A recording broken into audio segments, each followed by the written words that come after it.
Hello ကျမတို့ဒီတစ်ခေါက်မှာပန်းစွန်းနီကောင်မလေးတွေကြိုက်တွေ့စေမဲ့ဒီကြောထုကောင်းကောင်းလေးတွေရှိတဲ့ရွန်နန်ထုံ Honda Eat ကိုရောနံပါတ်3ထောက်ပေါက်ကနေသွားရောက်တဲ့မာကာရက်ကာဖေကိုတွားကြည့်ကြရအောင်ဆိုင်လေးကအရင်အကြည့်မဟုတ်ပေမဲ့ကျမဒီဆိုင်ကိုကြိုက်ကြတာကဒီဆိုင်ရဒီကြောထုလေးတွေကရမ်းစကောင်းတယ်ဒီကန်းကစီဒီကြောထုလေးဆိုလို့ရှိရင်သူအထက်မှာအုံလိုလိုမျိုးလေးပါတယ်စကောင်းတယ်ဒီချီချုခိတ်ခဆိုလို့ရှိရင်လည်းနုနုညံ့ညံ့လေးကြိုက်တယ်အခုထာရထုဆိုရင်ဒီအပြင်သားလေးကဘာဆက်ပေါ့နော်ကျွတ်ရွာလေးနဲ့တော်အဆင်ပြေတယ်ဒီပေါင်မုတ်လေးတွေဆိုလဲစားလို့ကောင်းတယ်အထက်မှာဒါဆိုရင်နုချအကြိုက်ဆုံးကတော့ဒီဟာ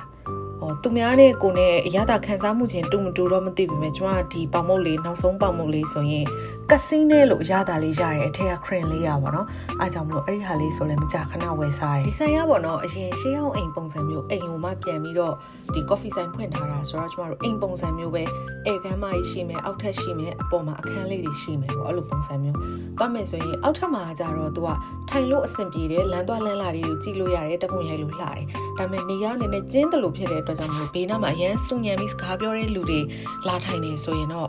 အတန်လုံပြီးစုညံနေတာပေါ့နော်ဒီဆိုင်မှာအများတော့ဖြစ်တော့ကာကြီးသားတွေတွေ့ရတာထက်ဂျပန်တို့တရုတ်တို့ဒီကျမတို့လိုနိုင်ငံသားဝယ်ကိုကင်တွေအများဆုံးထိုင်ကြတယ်ပေါ့လေကားကနေတက်ချင်းခုံလေးဆိုလဲလှတယ်လမ်းသွားလမ်းလာတွေကိုကြည့်ပြီးတော့နေရောညဟောအဆင်ပြေတယ်ဆိုတော့အဲ့လမ်းလေးကတောက်လျှောက်အကုန် coffee ဆိုင်နေပဲဆိုတော့ပြီးတော့နိုင်ငံသားတွေလည်းများကြတာဆိုတော့လေကိုကတငယ်ချင်းနဲ့ date to လုပ်တဲ့အခါမျိုးဒါမှမဟုတ်ရင်ဒီ coffee ဆိုင်လေးတွေမှာထိုင်ရတာ coffee ဆိုင်လှလှလေးတွေထိုင်ရတာကြိုက်တဲ့ကောင်းမလေးတွေဆိုလို့ရှိရင်လေဒီဆိုင်လေးကိုသွားတင်နေဒီရှေ့မှာထိုင်မယ်ဆိုလဲအခုလောလောဆယ်ရပ်ပိုင်းတွင်းဆိုရင်ရောဝါလေးတွေလည်းအကုန်လုံးမကြွေသေးဘူးနည်းနည်းကြံသေးတယ်တချို့နေ့တွေနေကင်းပိုင်းလဲနှွေးတဲ့နေ့တွေရှိသေးတာဆိုတော့လေအဲ့လိုအချိန်မျိုးလေးသွားထိုင်နေဆိုလို့ရှိရင်လည်းအဆင်ပြေတယ်တကယ်လို့ဒီ Christmas ရာသီပြီးသွားလို့အလှဆင်ထားတာတွေမရှိတော့ဘူးဆိုလို့ရှိရင်တော့မှပဲကိုကဒီကြောထုစားရတာကြိုက်တယ်ပန်းစွန်းနေကောင်းမလေးတွေပေါ့နော်ပန်းမို့ရန်ကြိုက်တဲ့ကောင်းမလေးတွေဆိုလို့ရှိရင်ဒီဆိုင်ကဒီကြောထုလေးတွေကိုကြိုက်မှကျင်းသေးပဲ